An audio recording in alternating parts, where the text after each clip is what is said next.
In this video, I'm going to give a demonstration of one of the more difficult levers to get perfected on the ProtoThrottle. This guy right here is the brake handle, and based upon what I've read on the internet, listening to some of the guys who have ProtoThrottles, getting the brake set up properly on your decoder to be able to take full advantage of this lever right here in the ProtoThrottle really seems to be giving some guys difficulties. In this video, I'm going to talk about programming a Tsunami 2 decoder and actually giving you examples of the different braking rates changing the CV values. So I have here Athearn Genesis GP38-2 Illinois Central, road number 9612.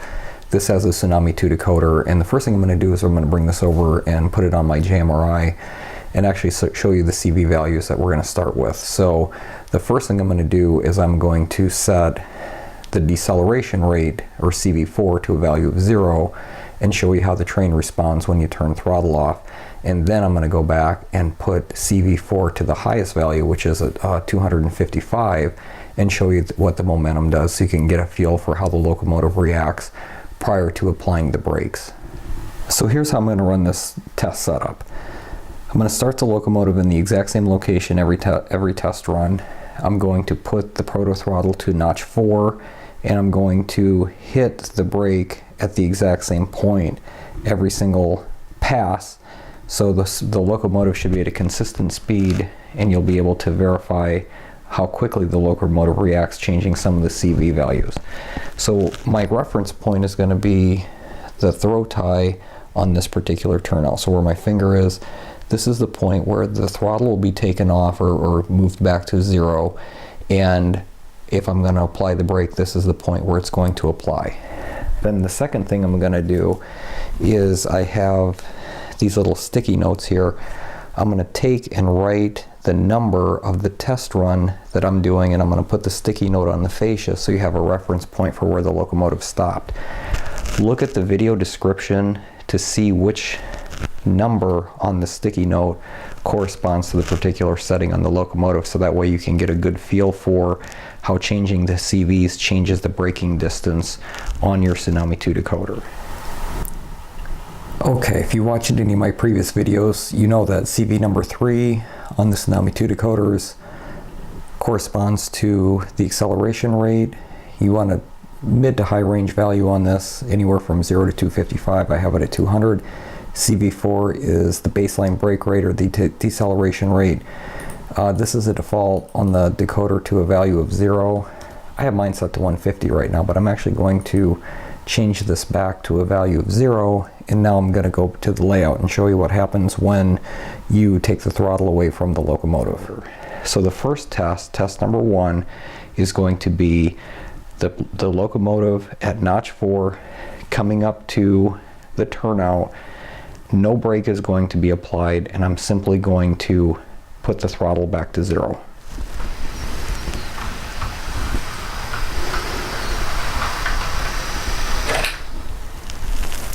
So there you can see, with CV value 4 set to 0, it almost comes to an instantaneous stop when the locomotive is stopped.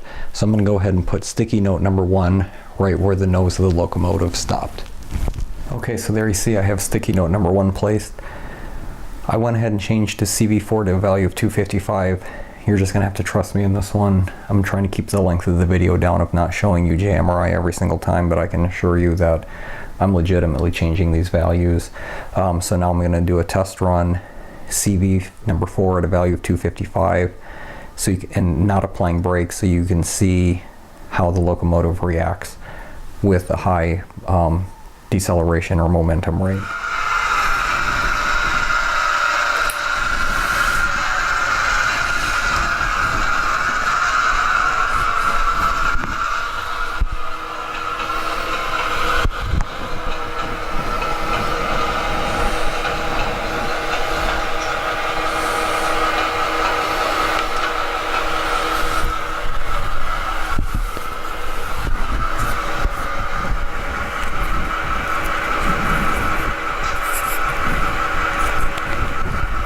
Okay, it's finally stopped.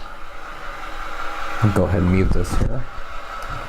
So you can see that the distance from sticky note 1, which is way over here, to where I'm going to place sticky note 2, which will be right at the front end of the locomotive. So just changing CV4, not doing anything else to the locomotive, completely changes how far the locomotive traveled. If we're looking at actual linear footage, not scale distance, actual distance, it traveled probably an additional 3 feet, just changing the CV value of number 4. Okay, for the rest of this video, I'm actually going to leave CV4 at a value of 255, so that will be constant for the rest of the video. On the Tsunami 2 decoders, the independent train, or the independent brake, corresponds to CV number 117.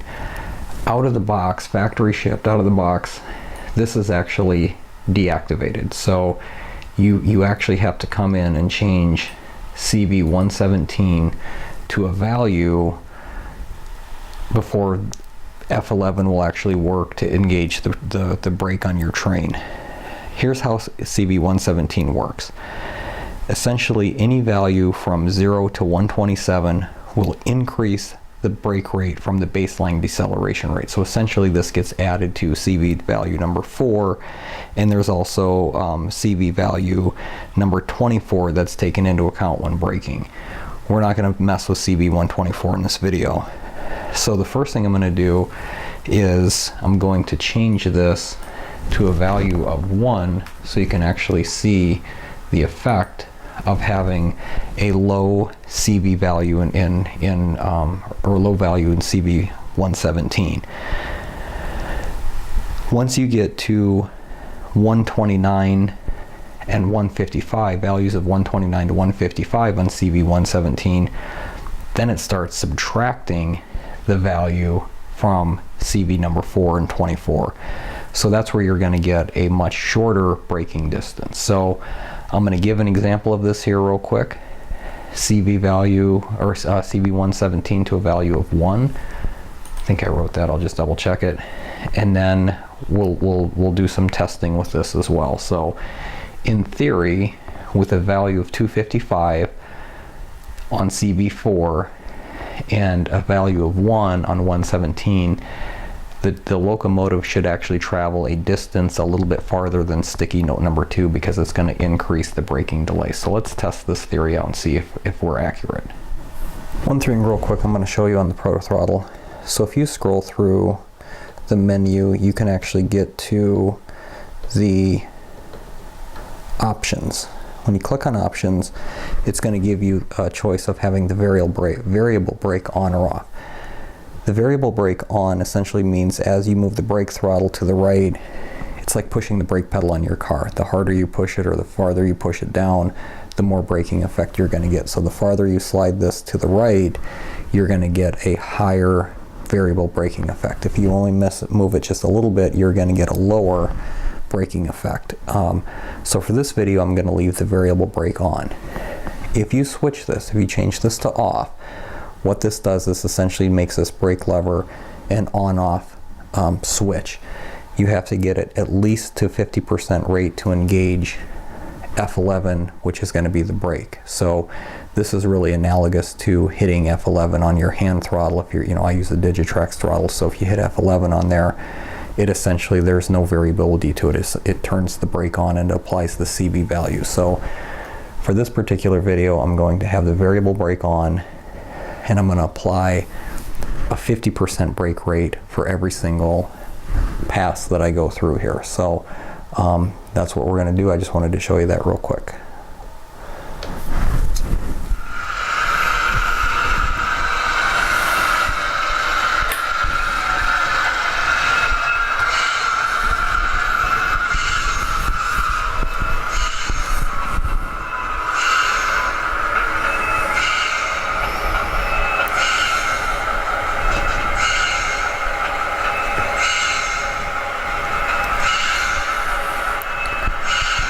Okay, so it's approaching sticky note number 2.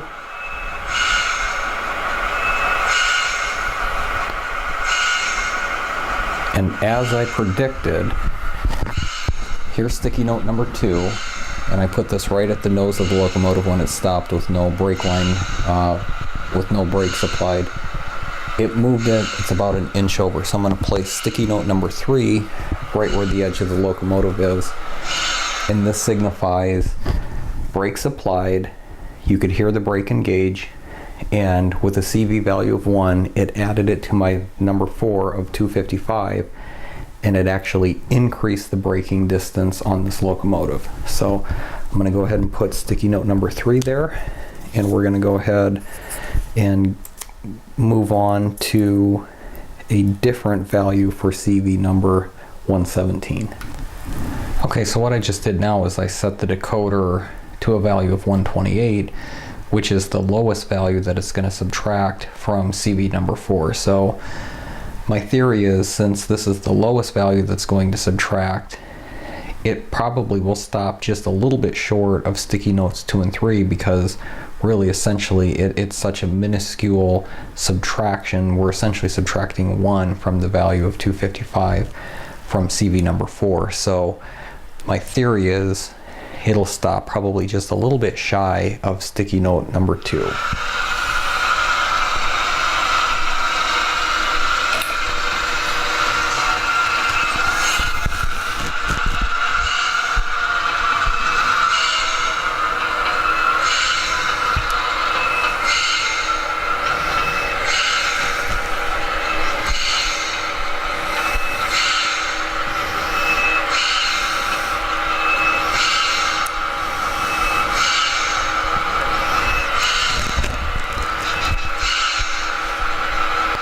Okay, I was off just a little bit here, but I also don't think that I got the brake applied exactly where I did on the other ones, but essentially you get the gist of it. It's essentially stopping at the same point, because it's really only subtracting a value of 1. Release the brake there so it stops puffing. So we essentially get the same braking distance. So next thing I'm going to do, I'll put a sticky note number 4 here, but the next thing I'm going to do is I'm going to increase this to a value of 255. So what that's going to do, it's going to subtract 127 from my CV value of 4. So I'm probably going to see a stopping distance somewhere, probably about halfway between sticky note number 1 and number 2. So my guess is probably somewhere right about where the co-op is. So I'm going to change this and let's test that theory.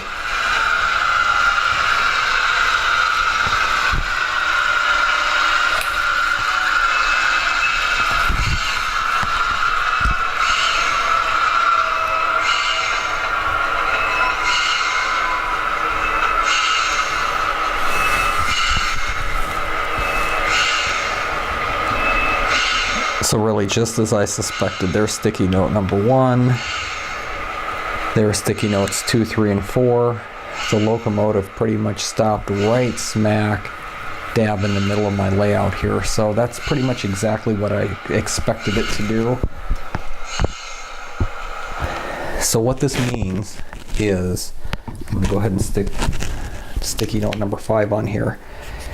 If you max out CV number 4 to have a very long momentum rate of your locomotive, if you set your brake to its highest value, what you're going to do is essentially you're going to have the shortest braking distance possible, which is, you can see from sticky note number 1 to 2, linearly that's about 1.5 feet, almost 2 feet. So what you have to do, depending on how quickly you want your locomotive to stop, now we're going to have to start adjusting CV values 4 and 117 to get a braking rate of what you would like. So if you're going to be doing a lot of switching, you're probably going to be using pretty low speeds, and you're going to want a fairly quick response time, because, you know, again, prototypically, if you're switching, and especially if you only have a few cars, the brakes of the train are going to react much more quickly than if you're moving at a higher rate of speed. Had a 100, 120 car train that's loaded up, you have a lot of weight, you have all the momentum from the cars pushing the locomotives forward. So the next thing I'm going to do now is I'm going to leave CV 117 at its maximum value of 255, and now I'm going to set CV number 4 to a value of 117, and now we're going to be able to see what happens. My theory is, as soon as I apply the brake, the train is going to come to a dead stop. So let's test that out.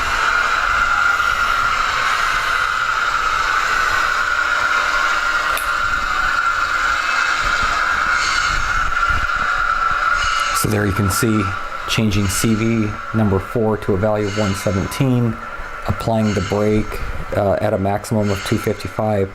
You essentially had almost an instantaneous stop of the locomotive. So if you remember, sticky note number 1 is when I had CV number 4, release that there. When I had sticky note number 1 was CV number 4 at a value of 0, turning the throttle down to coast, to idle. The locomotive had an instantaneous stop. So again, we have the exact same phenomena here. By applying the brake, we had an instantaneous stop on the locomotive. So this is sticky note number 6. Go ahead and stick that on there. So really, at this point, now that you know how the braking functions work on the ProtoThrottle, and especially if you're looking at your the braking distance, so again, just to sort of visually show you here the wide range of braking that you can get on with your ProtoThrottle, adjusting CV values 4 and 117, you have a pretty wide discrepancy here. So now it's just a matter for you as the user to come up with something that you feel is best for your particular layout. So I'm going to give you an example here of what I'm using. I've been using a value of about 250 on, I'm sorry, a value of 150 for CV value number 4, and then I have my brake value set to a value of 200, and it gives me the stopping distance that I like. So I'm going to go ahead and change those CVs here and then give you an example of how I have mine set up for how I like it.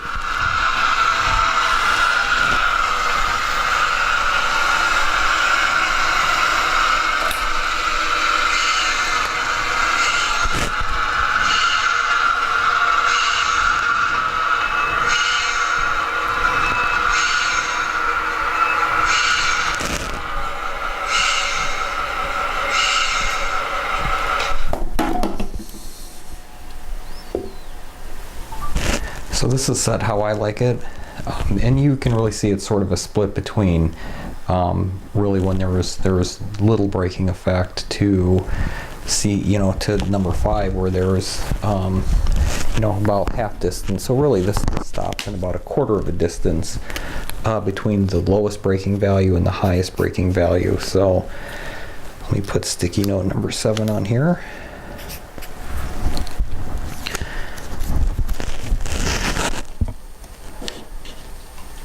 And excuse me, this works very well for what I like to use it for.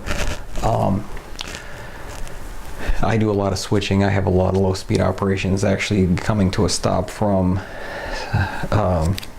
throttle notch number 4 is something I rarely do. So even at lower speeds I get a much quicker braking response. So the very last thing I'm going to show you, all of these braking tests were done with the pulse braking set on the ProtoThrottle, and I was applying it about a 50% braking rate on the throttle itself. So now I'm going to actually do the exact same test over again, apply full brake. I want to caveat this, I do have the emergency brake disabled, so on the brake handle on the ProtoThrottle, if you don't have the emergency brake disabled, if you move the lever all the way to the right, it'll engage the emergency brake and the locomotive will come to a dead stop. I've disabled that. So what I'm going to do now is I'm going to do the exact same test, run it, and apply full brake, so you can see the difference between applying about a 50% brake rate and 100% brake rate.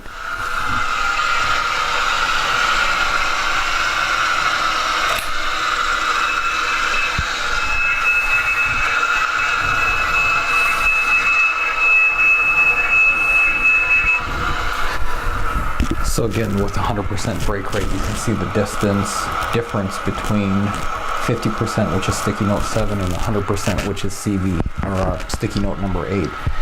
So the very last thing I'm going to do is I'm going to change this ProtoThrottle to actually set it, I'm going to turn the pulse braking off. So essentially what that means is if I move the brake handle to at about a 50% distance, it'll automatically engage F11 or the full braking, and it's essentially like toggling it on your hand throttle. So what I will probably see is the locomotive stop right at about sticky note number 8 again. So let's do that, and that'll be the last test for today.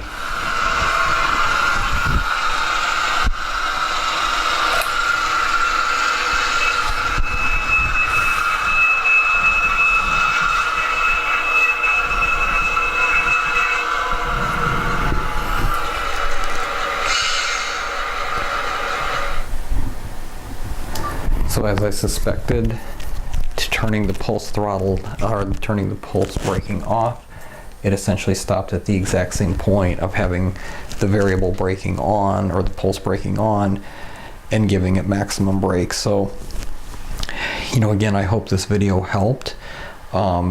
There's certainly a lot of options. It takes time. You have to do things that work best for you and your layout. This is the configuration that works well for me in my layout. So I hope this was informative. If you have any questions, please be sure to make some comments, and you know, enjoy your ProtoThrottle. These things are amazing.